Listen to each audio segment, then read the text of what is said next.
Мемлекет басшысының тікелей бастамасымен дарынды, бастамашыл, жаңаша ойлайтын жастарды мемлекеттік басқару ісіне тартуға бағытталған президенттік жастар кадр резерві қалыптастырылған болатын.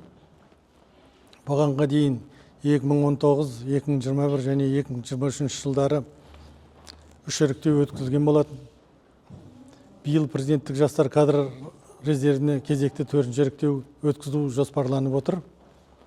Кандидаттарға қойылатын жалпы талаптар бұғанға дейін өткізілген іріктеудің талаптары сияқты, яғни кандидаттардың жасы 35-тен аспауы, жоғары білімінің 5 жылдан кем емес, еңбек өтілінің және қазақ тілін меңгеру Б1 деңгейінен төмен емес болуы тиіс. Ел мүддесіне адал қызмет етемін деген жастарды президенттік жастар кадр резервіне іріктеуге қатысуға шақырамын. Бұл жоба жаңағы білімді, дарынды жастарды мемлекеттік басқару ісіне тартуға арналған жоба болып табылады. Елімізде бұл 4 жоспарланып отыр.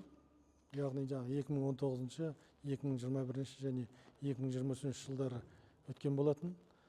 300 іріктеу болып, 400 азамат қабылданған болатын. Оның 318-і бүгінгі күнге жұмысқа орналасып, өз қызметтерін атқаруда.